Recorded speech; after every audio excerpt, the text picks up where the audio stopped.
COPE Castellón.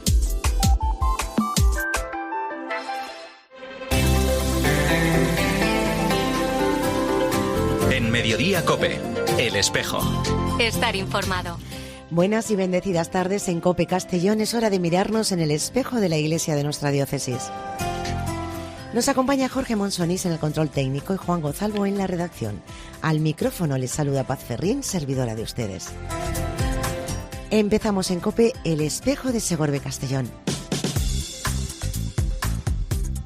Repasamos ya la actualidad religiosa en nuestra diócesis. Juan Gonzalvo, muy buenos días. Muy buenos días, Paz, y saludos a la audiencia. Empezamos con el viaje de nuestro obispo al Vaticano. Esta semana, don Casimiro ha participado en una reunión con el Papa Francisco junto al resto de los obispos españoles. Así es, fue este pasado martes 28 de noviembre. La reunión tuvo lugar en la sala nueva del Sínodo en el Vaticano entre los miembros de la Conferencia Episcopal Española con el Papa Francisco y los responsables del Dicasterio para el Clero de la Santa Sede. Acudió, por supuesto, nuestro obispo, don Casimiro López Llorente. El presidente de la Conferencia Episcopal, el cardenal Juan José Omella, el secretario general, monseñor Francisco César García Magán, y el presidente de la Subcomisión Episcopal para los Seminarios, monseñor Jesús Vidal, explicaron en rueda de prensa los detalles de este encuentro.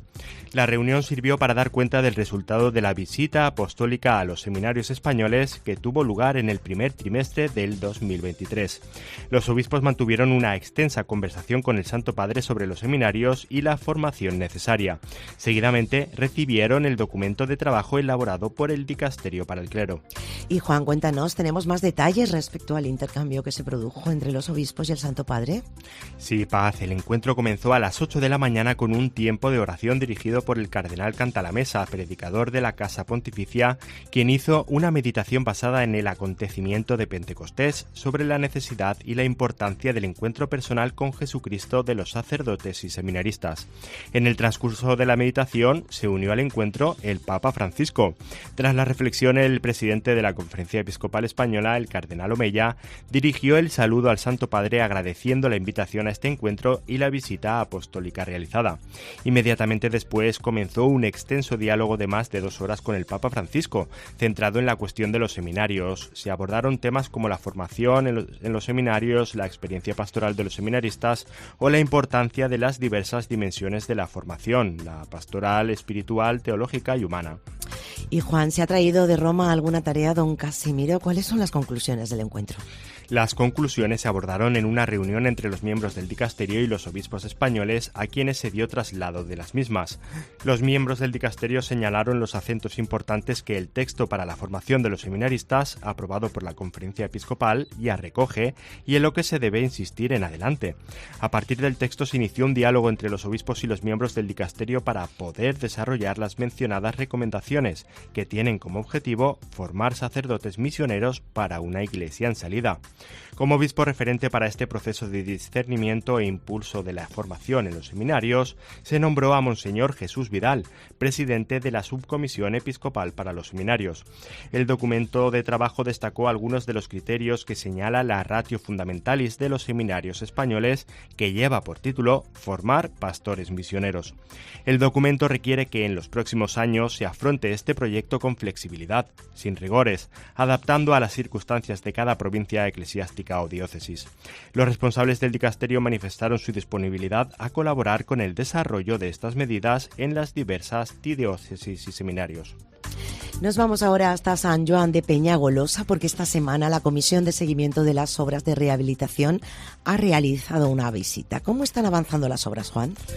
Pues la visita a las obras fue este mismo martes, con el objetivo de hacer un seguimiento de las obras de rehabilitación y restauración del santuario, y aprovecharon para abordar diferentes cuestiones técnicas. Se pudo constatar que se acelera el ritmo de las obras, aunque algo menor al inicialmente previsto. Ello es a causa del viento y de los numerosos días con riesgo extremo de incendio, lo que no permite avanzar con normalidad en el exterior del santuario. No obstante, en el interior se continúa trabajando al ritmo previsto y las obras avanzan satisfactoriamente satisfactoriamente. Por ello, previsiblemente finalizarán a finales del 2024 o a principios del 25. Acudieron varios técnicos y representantes de las 3 instituciones implicadas. Por parte de la diócesis de Segorbe-Castellón, el vicario general, don Javier Aparici, el ecónomo diocesano Vicente Gómez, el arquitecto diocesano Ángel Albert y el aparejador José Luis Tena, así como distintos profesionales y responsables del proyecto, de Diputación y Consellería.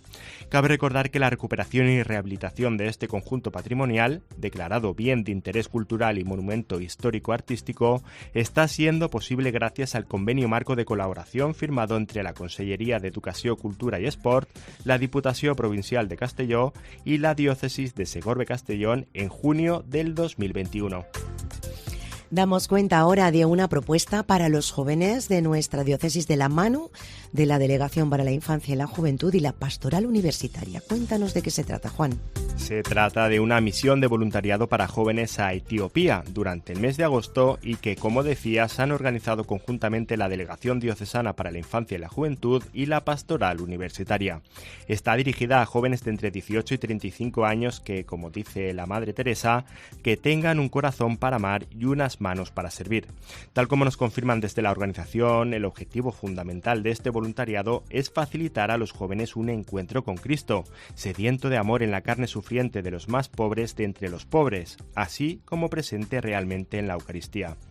Los jóvenes que participen en este voluntariado compartirán con las hermanas misioneras de la caridad en Etiopía sus obras de amor en los distintos hogares, niños y adolescentes del orfanato de Asco y el cuidado y la atención de enfermos en el hospital de Sidiskilo.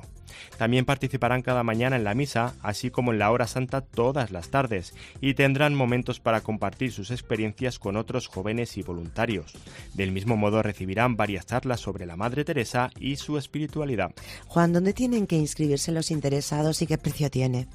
El coste es de 900 euros, incluye viaje, alojamiento, pensión completa y seguro médico y de cancelación. El formulario de inscripción está disponible en la web diocesana a través de un enlace. Eso sí, Paz, el plazo de la inscripción finaliza el próximo 31 de enero. Para más información en el 645-433-708. Repetimos, 645-433-708. Y más noticias de las parroquias de nuestra diócesis porque les contamos la vigilia de catequistas y sacerdotes del Arciprestazgo de Lucena.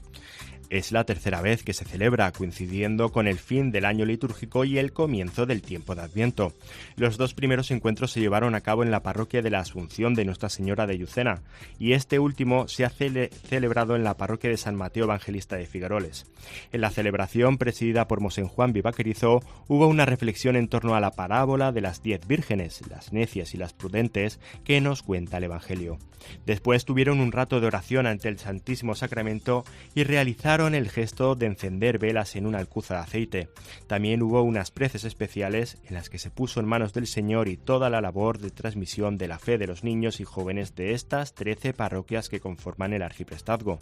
La vigilia concluyó con un ágape fraterno en el que intercambiaron experiencias y opiniones. Y terminamos con la previsión de la agenda para este fin de semana. A las 6 de la tarde comenzará el primer retiro de fetá para jóvenes que se celebra en la diócesis de Segorbe-Castellón y que está dirigido por un grupo de jóvenes adscrito a la parroquia de la Santísima Trinidad de Castellón.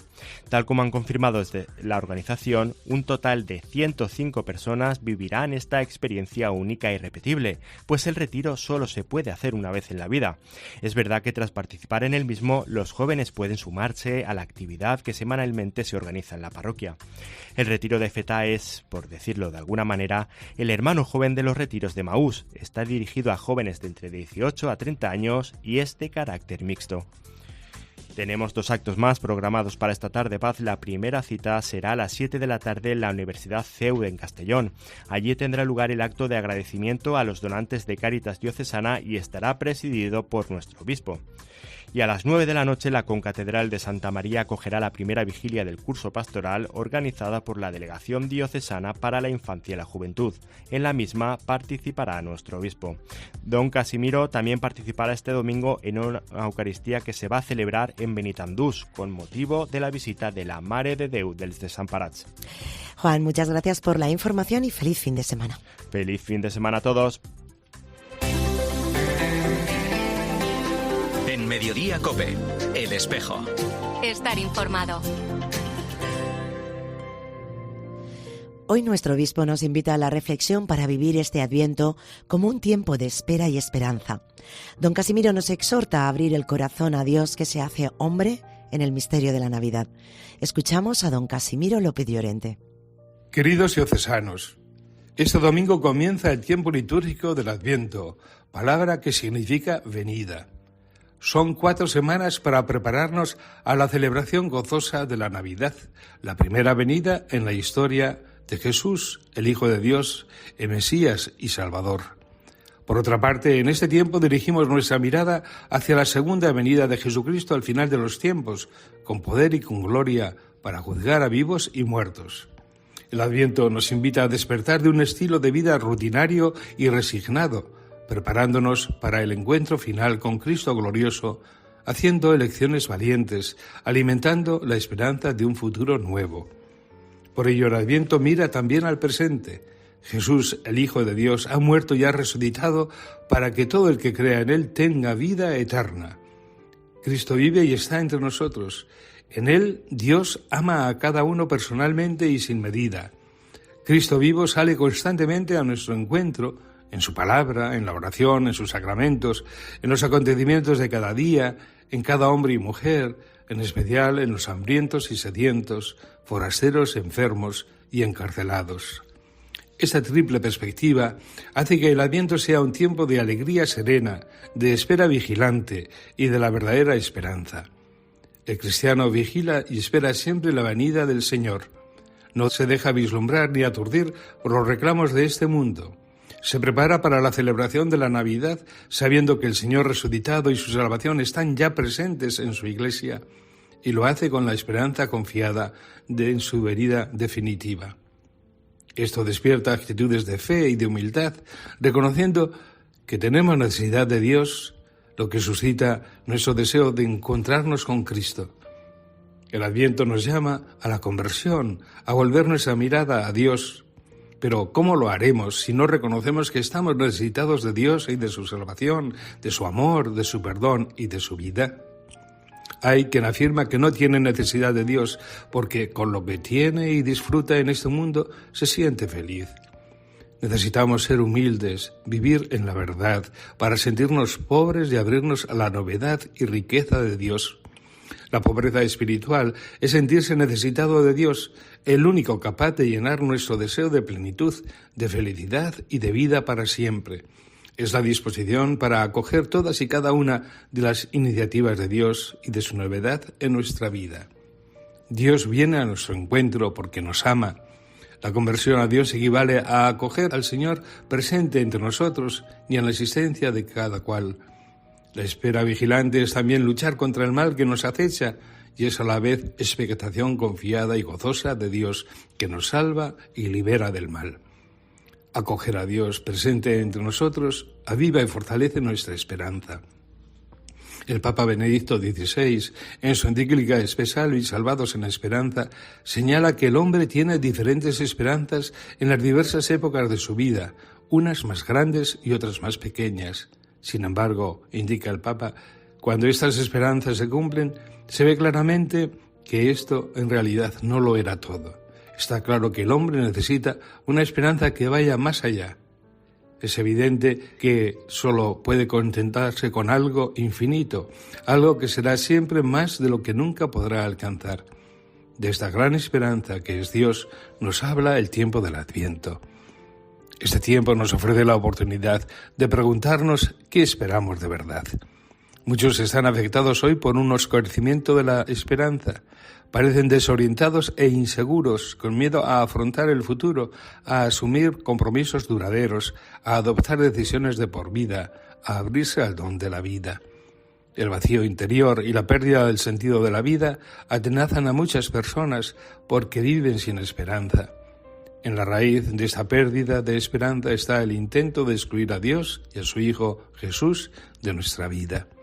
Sin embargo, el ser humano no puede vivir sin esperanza, pues su vida se haría insoportable. Con frecuencia busca saciarla con realidades efímeras y frágiles. Es una esperanza cerrada a Dios que se contenta con el paraíso prometido en esta tierra por la ciencia y la técnica o con el disfrute del día a día. Pero al final todo esto se demuestra ilusorio e incapaz de satisfacer la sed de felicidad infinita que el corazón del hombre continúa sintiendo dentro de sí y que solo Dios puede saciar. Abramos nuestro corazón a Dios que se hace hombre en el misterio de la Navidad. En Jesús, nuestra verdadera esperanza, descubriremos nuestro verdadero destino, que no es otro sino Dios, su vida y su amor. Que el Adviento nos ayude a comprender que si Dios falta, falla la esperanza y todo pierde sentido. Como María, acojamos a Dios que viene a nuestra vida. Hasta la próxima semana, si Dios quiere. En Mediodía COPE, El Espejo. Estar informado. El próximo 8 de diciembre, en la solemnidad de la Inmaculada Concepción de la Virgen María, nuestro obispo don Casimiro administrará el Sagrado Orden del Diaconado Permanente a 3 candidatos en una misa que tendrá lugar en la Catedral de Segorbe a las 7 de la tarde. Tras un periodo de formación y discernimiento, los 3 diáconos ya reúnen las condiciones establecidas por la Iglesia, es decir, han superado los estudios y se han preparado humana, comunitaria y espiritualmente bajo la orientación de sus formadores y la autoridad del obispo. El diaconado permanente, sepan que es una figura poco conocida, pero hoy vamos a profundizar un poco más en ella de la mano de uno de estos candidatos, Paco Rubio, que será ordenado la semana que viene y a quien ya saludamos. Primero que nada, vamos a hablar un poco de ti. ¿Quién es Paco? Bueno, buenos días. Pues Paco es un hombre muy humilde, de 54 años. Estoy jubilado, casado. Tengo 2 hijos, uno en el cielo y otro en la tierra, de 24 años. Y sobre todo es un hombre que se ha encontrado con Dios a través de su palabra y que se ha enamorado de Cristo a través del camino neocatecumenal y que está dispuesto pues a servir a la Iglesia. Pues para empezar la presentación no podía ser más testimonial. Paco, decíamos que la del diácono permanente es una figura poco conocida, incluso también dentro de la Iglesia muchas veces no tenemos muy claro qué conlleva ser diácono permanente. Cuéntanos, ¿qué es un diácono permanente? ¿Qué diferencia hay con los diáconos que se preparan como paso previo al sacerdocio? Bueno, en primer lugar tendríamos que profundizar un poco en la palabra diácono, que viene del griego, que significa servicio. Es decir, un hombre al servicio de la Iglesia. Si nos damos cuenta y tenemos contacto con la palabra, en la Escritura, en Hechos de los Apóstoles, ya se menciona esta orden sagrada. ¿Vale? Cuando digamos que las primeras comunidades cristianas, cuando surgen, tienen, digamos, mucha pastoral, mucha faena y no podían atender a todos. Entonces, concretamente en Hechos de los Apóstoles ya se nombra que tendrían que haber unas personas que tuvieran unos requisitos, hombres de fe, de buen corazón, humildes, para que ayudaran al servicio de las mesas y en la caridad. De ahí viene su palabra, del diácono. Y esto tiene 2000 años de historia, no es una cosa nueva, ¿vale? Respecto al diácono permanente, es curioso porque puede estar casado o también puede ser soltero. Pero es curioso porque si estás casado, por ejemplo, al quedar viudo, si te ordenan diácono, ya no podrías volver a contraer matrimonio. Y en el caso de que estuvieras soltero, tienes que hacerte célibe. Y bueno, diferencia al transitorio es que todos los sacerdotes, antes de ser sacerdotes, pasan también a ser ordenados primeros diáconos. Y luego ya el transitorio, digamos que pasaría a ser un presbítero, un sacerdote. Bueno, qué erudito. Paco, ¿en qué momento de tu vida dices, creo que el Señor me llama a realizar este servicio del diaconado permanente a la Iglesia? ¿Dónde nace tu vocación? Bueno, esto realmente es obra de Dios, ¿eh? No es que yo, por ejemplo, me levante una mañana y digo, estoy iluminado o me siento capaz de... No, esto es obra del Señor y lo va haciendo poco a poco, sin darte cuenta, te va poniendo unos hechos concretos en tu vida que te va acercando primero a la Iglesia, a profundizar en la palabra y sobre todo, pues claro, por ejemplo, a través de personas, ¿no?, que te animan a realizar, oye, pues prepárate para este servicio y tal y cual. Y claro, siempre tienes dudas, ¿no? Es que hoy en día también el mundo como que te absorbe mucho, ¿no? La rutina, la familia, la casa, siempre vamos muy deprisa. Y a veces no nos paramos a pensar también en lo más esencial, ¿no? Que es pues la donación, ¿no? El estar al servicio de los demás. Claro, en un momento dado de mi vida, pues me invitan a hacer estos estudios, tal, que cuesta, ¿eh? No te pienses tú que esto es, pues llegas allí, empiezas a hacer 4 charlas, no, es una preparación muy profunda, teológicamente, espiritualmente, pero bueno, con la ayuda de Dios vas teniendo dudas, no lo tienes claro, pero luego como que Dios marca los tiempos y te va poniendo unos acontecimientos que de verdad te ves no capacitado y dices, ostras, pues yo estoy realmente llamado a este servicio, ¿no? Y Paco, ¿cómo fue dar ese paso? Imaginamos que habrás necesitado el apoyo de tu mujer. ¿Cómo fue esa conversación? Bueno, pues ya te digo que esto no fue fácil, ¿vale? Porque tienes que salir de ti mismo. Y como ya te digo, este paso fue a través de un gran amigo mío, un sacerdote, que digamos que es, vamos, como si fuera mi hermano, ¿no? Y aparte es mi guía espiritual. ¿Lo puedo nombrar? Sí, claro, por supuesto. Claro, es el padre Rafael Manzaneque, muy bien querido aquí en esta casa, y para nosotros es un ángel que nos ha iluminado mucho en nuestra vida, en nuestra historia. Este me propuso hacer el diaconado, y yo, claro, pues, digo, hombre, Rafa, que yo no estoy preparado para esto, tal, no sé qué, así tomando un café, ¿sabes? Charlando y tal. Bueno, pero si conocéis a este sacerdote ya sabes cómo es, que antes de que le digas que no, ya está llamando al rector del seminario, a un tan Juan Carlos Vizoso también, una gran persona y un gran formador. Nada, pues tuve una entrevista con él, le expliqué mi vida, mi motivación. Le dije que, me preguntó, es curioso porque me preguntó, ¿tú tienes vocación? Y le dije que no, en la primera entrevista. Pero le dije que la palabra de Dios sí que me interesaba entenderla y profundizarla. Me dijo que con eso basta. Y luego, en el curso de 5 años, pues he visto que se ha ido despertando esta gran vocación. Claro, y tú se lo preguntaste a un experto en exégesis bíblica. Imagínate. Sí, claro, sí. Pero es muy humilde, para mí es una persona muy humilde, muy bien preparada y que te da, no sé, te da una confianza y un valor, te hace crecer. Compartimos esa visión, sí, sí. Paco, cuéntanos, ¿qué misión tiene un diácono en la Iglesia hoy en día? ¿Qué competencias vas a tener una vez recibas la ordenación? Pues bueno, el diácono dentro de la Iglesia tiene una misión muy importante, ¿vale? En primer lugar, digamos que sería servir al obispo. Cuando celebra el obispo siempre está ayudado por un diácono o varios diáconos, ¿vale? Que son los que le sirven y le ayudan en la liturgia de la palabra. También puede, y de hecho es su mayor, digamos así, pastoral, o su mayor, ¿cómo diríamos?, énfasis, ¿no?, el leer y proclamar el Evangelio, incluso hacer la homilía, llevar la palabra de Dios a través del Evangelio a los fieles. Luego, dentro de estas pastorales, pues también puede el diácono permanente, puede administrar los sacramentos, tanto del matrimonio como del bautismo, incluso también hacer algunas exequias.